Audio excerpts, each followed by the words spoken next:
नमस्कार, स्वागत है आप सभी का मेरे छत्तीसगढ़ में। मैं हूं आपके साथ सुनील चौहान।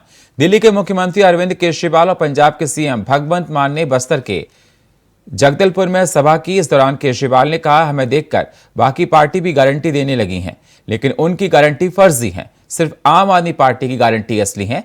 इसमें सबसे अहम पैसा कानून लागू करने की बात उन्होंने कही है।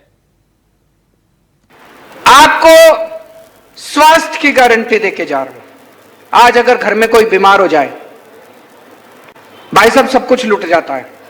बड़ी बीमारी हो, हार्ट अटैक हो जाए, कुछ बड़ी बीमारी हो जाए, जमीन बेचनी पड़ जाती है, गहने बेचने पड़ जाते हैं।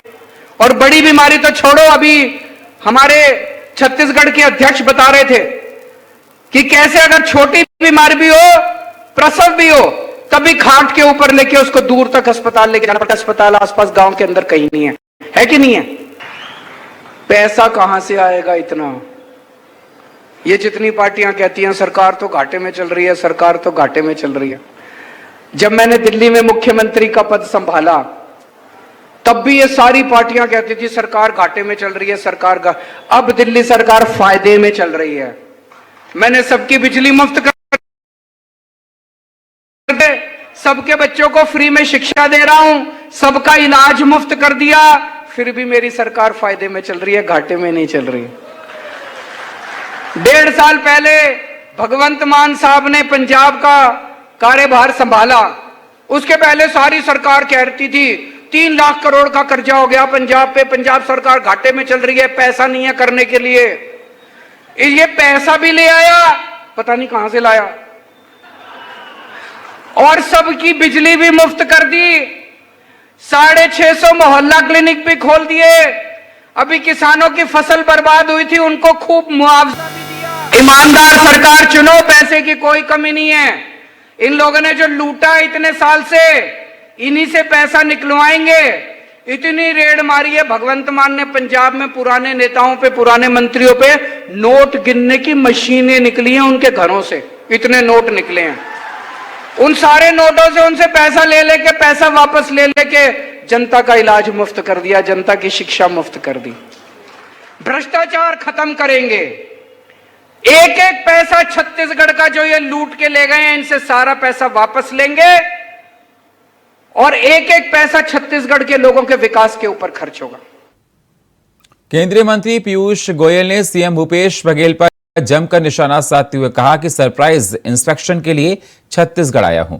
कई कंप्लेन आई है, कंप्लेन को लेकर जांच भी कराई की। 65,000 मैट्रिक टन से ज्यादा की गड़बड़ी सामने आई थी। उसी आधार पर स्टेट गवर्नमेंट को एडवाइजरी भी जारी की। वहीं पीयूष गोयल की पीसी और आरोप पर सीएम बघेल का पलटवार है। सीएम ने कहा कि पिछले समय भी केंद्र सरकार के अधिकारियों की टीम जांच कर चली गई, केवल आरोप लगाने आए हैं, उनकी बातों में दम नहीं है। पीयूष गोयल का वार है, भूपेश बघेल का पलटवार है। पिछले बार 61 लाख प्रॉमिस किया, एग्री किया, फिर बाद में घटा दिया 58 लाख, और अब तक 53 लाख ही दे पाए। और खुद का जो उनका लेटर है वो कहता है कि पैडी तो इस वर्ष और घटाए। ये दिखाता है कि कैसे भूपेश बघेल जी, माननीय मुख्यमंत्री, छत्तीसगढ़ की जनता को भ्रमित करने की कोशिश कर रहे हैं। पूरी तरीके से झूठ और फरेब से जनता को बेवकूफ बनाने की कोशिश कर रहे हैं, असत्य जनता के सामने रख रहे हैं। जब वो कहते हैं कि केंद्र सरकार को हम कह रहे हैं आप 86 लाख मैट्रिक टन हम धान देंगे और केंद्र सरकार 61 लाख लेने को तैयार है। सच्चाई मैंने आपके सामने रखी। ना तो पैडी है, ना तो पैडी कम है पिछले वर्ष से, ना अभी तक वो पिछले वर्ष का ही जो अनुमानित था 61 लाख, वो भी पूरा कर पाए। पीयूष गोयल आए हैं, प्रेस कॉन्फ्रेंस किए हैं, कह रहे हैं कि आप लोग बड़ा घोटाला करने जा रहे हैं, गड़बड़ी करने जा रहे हैं। पिछले साल का चावल जितना कोटा था वो कोटा अभी तक जमा नहीं किए, इसकी जांच भी हमने कराई है। पिछले समय भी पूरी टीम, केंद्रीय सरकार के अधिकारियों की टीम आके जांच करके चली गई। क्योंकि अब चुनाव के समय आए हैं तो केवल वो आरोप लगाने आए हैं और इसके अलावा कोई उनके बातों में दम नहीं है, क्योंकि सारी चीज हमने आधार कार्ड से लिंक किया हुआ है और सबको राशन पहुंच रहा है। जिन जिन राशन दुकानों में कहीं कमी खामी थी, राज्य सरकार स्वयं उसे संज्ञान लेते हुए उसमें कार्रवाई कर दी है। अब उसके बाद ये आरोप लगा रहे हैं तो केवल ये चुनाव के लिए आरोप लगा रहे हैं, इनकी स्थिति केवल यही है। जिला प्रशासन कार्यालय के सभागार में शांति समिति की बैठक अपर कलेक्टर प्रदीप साहू की अध्यक्षता में रखी, जिनमें तमाम समुदाय के प्रतिनिधि मुख्य रूप से शामिल हुए। प्रशासन के द्वारा आगामी दिनों में मनाए जाने वाले उत्सव को लेकर प्रतिनिधियों से चर्चा की गई। इसके साथ ही व्यवस्थाओं को लेकर जरूरी निर्णय लिए गए। इस दौरान सामाजिक कार्यकर्ता अशोक तिवारी ने बताया कि गणेश प्रतिमा की स्थापना और विसर्जन को लेकर मुख्य रूप से चर्चा की गई है और सुनिश्चित किया गया है कि जो जगह प्रशासन तय करेगा वहां पर प्रतिमाओं को विसर्जित किया जाएगा।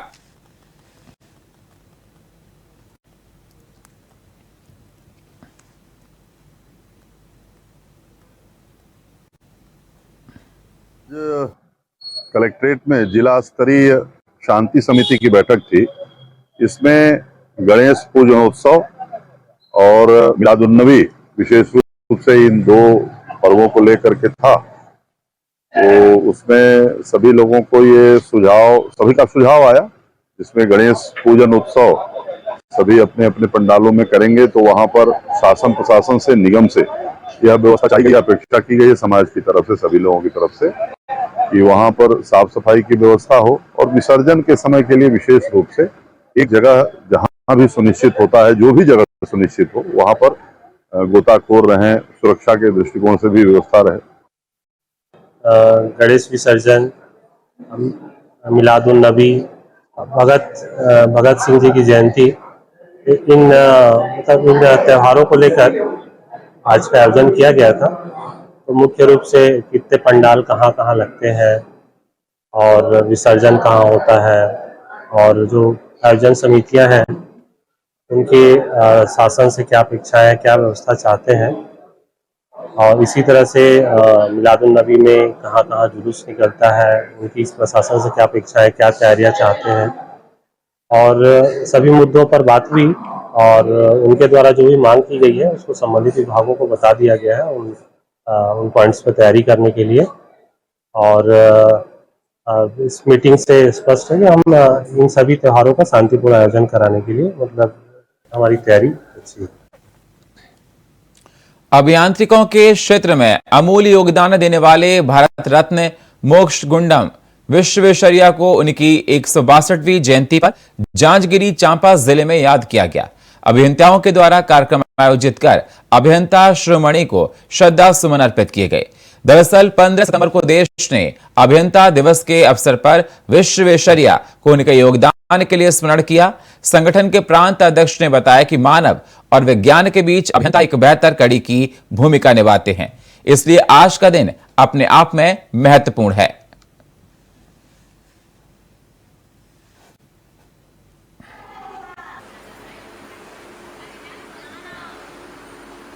वास्तव में ये जो आंगनबाड़ी कार्यकर्ता सहायिका संघ है, ये 2018 में भी आंदोलन किए थे। जब ये सरकार राज्य की बनी थी तब उन्होंने कहा था कि हम सरकारीकरण भी कर देंगे और सरकारी दर पर आपको पेमेंट भी करेंगे।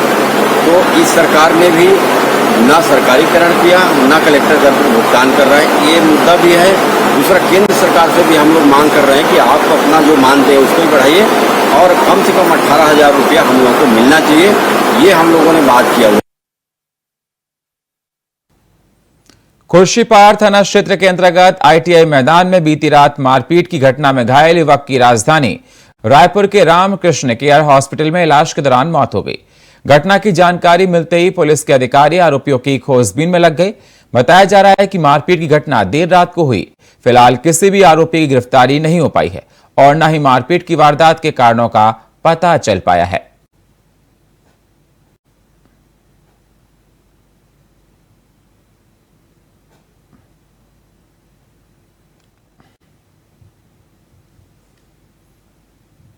जगदलपुर में बीते 8 सितंबर को शराब पीने के दौरान पैसे को लेकर दो दोस्तों के बीच विवाद हो गया, जिसमें रुपेश सिंह नाम के शख्स की गला घोंटकर और शराब की बोतल के टुकड़े से गले में वार कर हत्या कर दी गई। वहीं पकड़े जाने के डर से शराब की बोतल और मृतक के शर्ट को घटनास्थल के पास झाड़ियों में छिपाकर रख दिया और मृतक का मोटरसाइकिल और मोबाइल को अपने पास रख लिया, जिसके बाद मृतक के पिता ने अपने बेटे की गुमशुदगी की रिपोर्ट दर्ज कराई। इसके बाद पुलिस मामले की जांच में जुट गई है और मृतक की बाइक आरोपी के तलाशने की जानकारी मिलनी है और उससे पूछताछ की तो जाकर खुलासा हुआ है।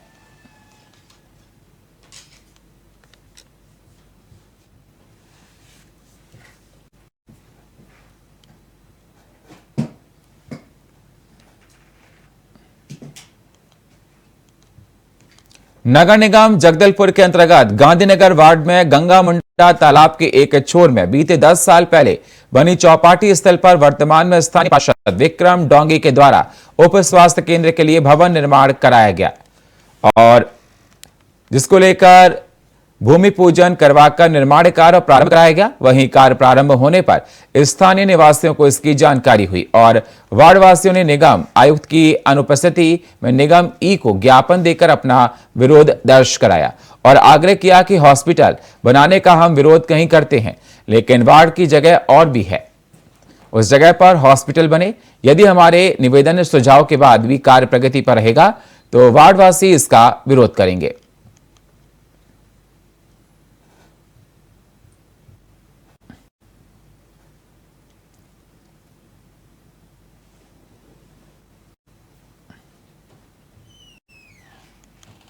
जगदलपुर में इन दिनों दोपहिया वाहन और चार पहिया वाहन रोड के किनारे खड़ी रहती हैं। शहर के कुछ ऐसे भी मार्ग हैं जो हमेशा ही दुकानों के सामने रोड को घेरकर गाड़ियों को पार्किंग करके गाड़ी मालिक चले जाते हैं। जगदलपुर के पोस्ट ऑफिस से लेकर मस्जिद चौक तक और मोती तालाब जाने वाली पेट्रोल पंप के बाजू वाली सड़क हमेशा ही पार्किंग स्थल की तरह दिखती है और रोड को जाम किए हुए रहती है। इन सड़कों के अलावा जगदलपुर के तहसील ऑफिस के सामने बहुत ही ज्यादा यातायात को लेकर समस्या उत्पन्न हो जाती है। इन सड़कों पर आए दिन लोगों के द्वारा रोड जाम को लेकर कहा सुनी हो जाती है। जगदलपुर यातायात विभाग के द्वारा इस ओर नहीं के बराबर ध्यान दिया जाता है, जिसके वजह से आए दिन तकलीफों का सामना करना पड़ता है।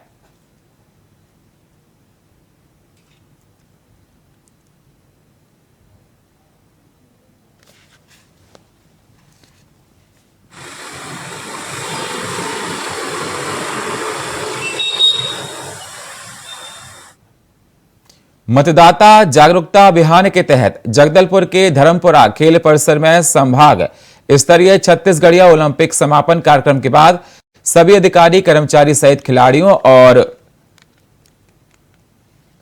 युवाओं ने हरेक निर्वाचनों में मताधिकार का अनिवार्य रूप से प्रयोग करने की शपथ ली। इस दौरान कलेक्टर श्री विजय दयाराम ने नए मतदाताओं का उत्साहवर्धन करते हुए कहा कि प्रत्येक मतदाता अपने मतों का उपयोग कर देश के विकास में योगदान निभाए। साथ ही मतदाताओं को लोकतांत्रिक प्रक्रिया में पूर्ण आस्था रखते हुए देश की लोकतांत्रिक परंपराओं की मर्यादा बनाए रखने सहित स्वतंत्र, निष्पक्ष और शांतिपूर्ण निर्वाचन की गरिमा रखते हुए निर्भीक होकर धर्म, जाति, समुदाय, भाषा और अन्य किसी भी प्रलोभन से प्रभावित हुए बिना सभी निर्वाचन में मताधिकार का प्रयोग करने की शपथ दिलाई।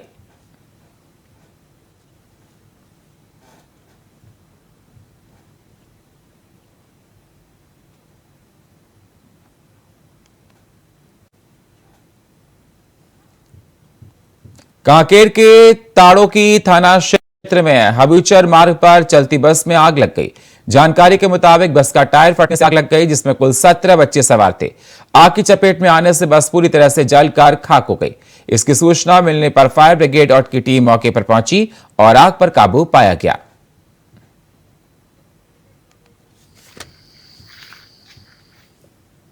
और फिलहाल मेरे छत्तीसगढ़ में इतना ही। बाकी खबरों के लिए आप बने रहिए इंडिया वॉइस के साथ। तब तक के लिए नमस्कार।